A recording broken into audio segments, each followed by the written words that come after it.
Hey guys, इस video के अंदर हम codes and principles of corporate governance के बारे में पढ़ेंगे। So first one is transparency.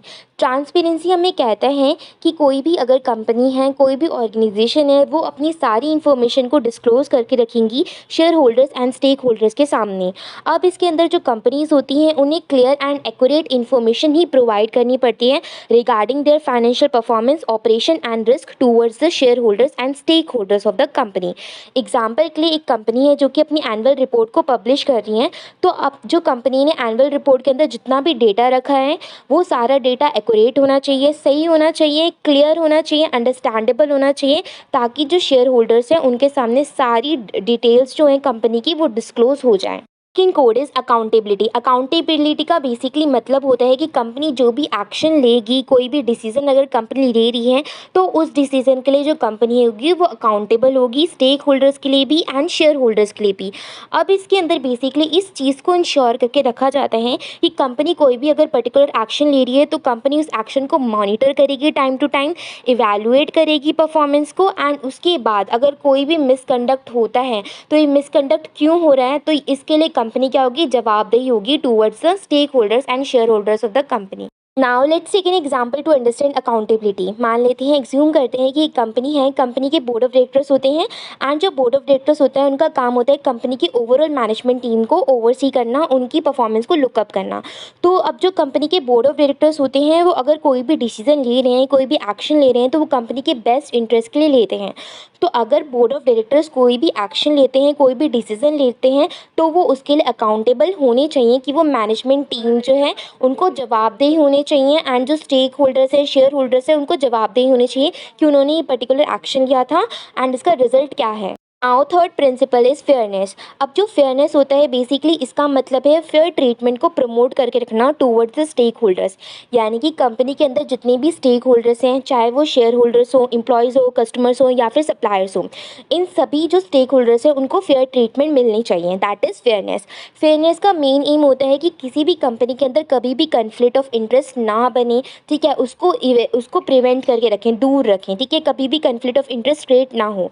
And जो फेयरनेस होते हैं वो इस चीज़ को भी इंश्योर करती हैं कि जो कंपनी के जितने भी बेनिफिट्स हैं वो इक्वली डिस्ट्रीब्यूट होने चाहिए सारे स्टेक होल्डर्स के बीच में। एग्जाम्पल के लिए जो कंपनी है वो स्टैब्लिश करती हैं अलग अलग पॉलिसीज़ को, अलग अलग रूल्स एंड गाइडलाइंस निकालती हैं ताकि कंपनी ईजिली इवैल्यूएट कर सकें एंड ईजिली फेयरनेस को मेनटेन करके रख सके towards the company. Now fourth code is independence. अब जो इंडिपेंडेंस कोड होता है वो बताता है कि कितना ज़्यादा इंपॉर्टेंट होता है इंडिपेंडेंट ओवरसाइट को क्रिएट करना, कितना ज़्यादा इंपॉर्टेंट है इंडिपेंडेंट डिसीजन मेकिंग करना। जो इंडिपेंडेंसी है वो इस चीज़ को इंक्रीज करती है कि जो इंडिपेंडेंट डायरेक्टर्स होते हैं किसी भी कंपनी के, उनकी प्रेजेंस ज़्यादा होनी चाहिए कंपनी के अंदर, यानी कि जो बोर्ड ऑफ डायरेक्टर्स हैं वो इंडिपेंडेंट डायरेक्टर्स होने चाहिए कंपनी के। अब जो इंडिपेंडेंट डायरेक्टर्स होंगे, जो बोर्ड्स होंगे, वो क्या करेंगे, अनबायस्ड जजमेंट करेंगे। क्यों करेंगे वो unbiased judgement? Because they are independent directors, वो किसी पे भी डिपेंडेंट नहीं है। नाउ कॉर्पोरेट गवर्नेंस का फिफ्थ कोड है दैट इज़ इथिकल बिहेवियर। अब जो इथिकल बिहेवियर होता है वो मेजरली इस चीज़ को हाईलाइट करता है कि कोई भी अगर कंपनी है, कोई भी ऑर्गेनाइजेशन है, तो उन्हें हर चीज़ इथिकली कंडक्ट करनी चाहिए, उनके अंदर इंटीग्रिटी को मेंटेन करके रखा जाना चाहिए। इथिकल बिहेवियर के अंदर जनरली काफ़ी सारी चीज़ें कंडक्ट होती हैं, जैसे कि कोड ऑफ कंडक्ट होना चाहिए। कोई भी जो कंपनी है वो ऑनेस्टी को प्रमोट करेगी, फेयरनेस को प्रमोट करेगी। सेकेंडली, कोई भी जो कंपनी है वो अनइथिकल प्रैक्टिसेस को प्रमोट नहीं करेगी, एंड अगर किसी भी कंपनी के अंदर कोई भी इलीगल काम हो रहा है, अनइथिकल काम हो रहा है, तो कंपनी उस चीज़ को तुरंत प्रिवेंट करेगी। तो let's take an example to understand ethical behaviour. मान लेते हैं एक कंपनी है, एंड वो जो कंपनी है वो विसल ब्लोअर पॉलिसी को फॉलो करती है।